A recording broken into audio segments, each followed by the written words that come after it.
Well, hundreds of protesters have set up camp a kilometre from Heathrow Airport. They say the expansion of the airport runs contrary to everything we know about climate change and that there'll be mass direct action at some point during their week-long protest. But in turn, the police say they will use their powers robustly, both public order legislation and counter-terrorist legislation. According to London's Evening Standard, protesters are planning hoax suspicious packages and assaults on the perimeter fence, but they say they do not want to disrupt passenger journeys. So can there be legitimate protest in a time of terror threats? Here's Paul Mason. According to the headlines, London's Heathrow Airport is about to be hit by anarchy, suspect packages and direct action. So security around the climate protest camp is heavy. Of course, none of this has actually happened yet, but what these protesters are doing goes right to the heart of the next big question in the climate change debate.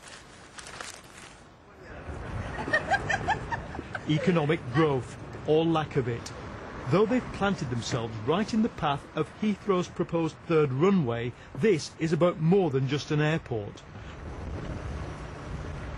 The people here think we're kidding ourselves to believe carbon trading and quotas can stop global warming. They want to bin the present economic system and start another one.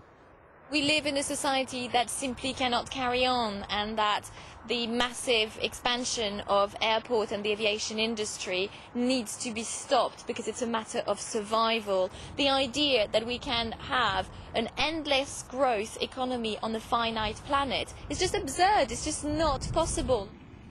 The low-tech tents and low-tech toilets are, for the protesters, a statement about the kind of post-industrial economy they think we'll have to embrace to really stop global warming. Hello. And they've found an echo among local people and politicians who think Heathrow's had enough economic growth. Very well, thank you. Yeah. What are you doing here? Supporting it. You're supporting it? Oh, yeah. Do you want to say that? We're now at saturation point within this area in terms of the development of the airport. We were promised no third runway at the fifth term inquiry. BAA have reneged on that commitment, so has the government. That's why we're here protesting. Heathrow, with its shops, its noise, its constant need for extra runways and terminals, is a living monument to the carbon economy. 70,000 people work here. An airport symbolises the kind of society the protesters say we have to give up in order to combat climate change. High energy, high mileage, high growth. The problem is, at present, most people simply don't buy that argument. Flying, how else are you going to get around the planet? You can't get on a sailboat and go around, because it's going to take you 6 weeks to get to wherever you want to go. You can't drive because there's this big thing called water. And if you cut the economy to allow for less flying, then you're going to end up damaging the economy because people aren't going to be able to travel as far. What if it's a choice between the economy and the earth? Let the economy continue growing, and let's live while we can. I need to travel for business. If I can't fly, what do I do? If somebody can give me an alternative, I would consider it. But just not flying doesn't seem to be a particularly useful answer for me. No, I love flying. But it could be destroying the planet. Yeah, but I live on an island in the middle of the Atlantic Ocean, and I do be just spectacular if we could fly.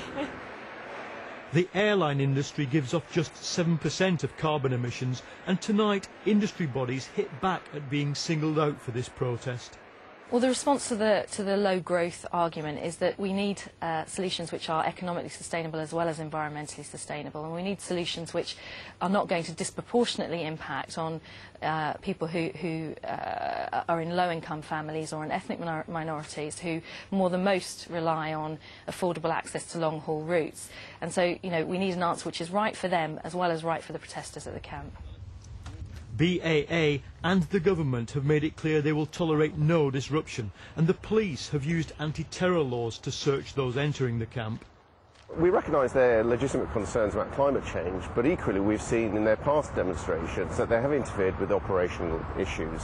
And here at Heathrow, particularly with this difficult security time at the moment, we don't believe that Heathrow is a particularly valuable place for them to demonstrate. But the terrorism threat is an argument that cuts no ice with the protesters behind the wire. Well, the string.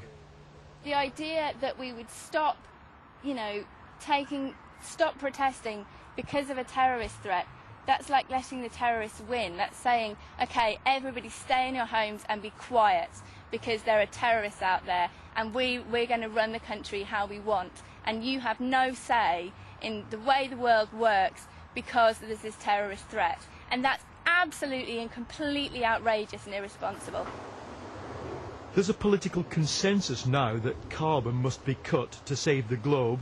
On how to do it, between the eco-warriors and the business class, there is no consensus.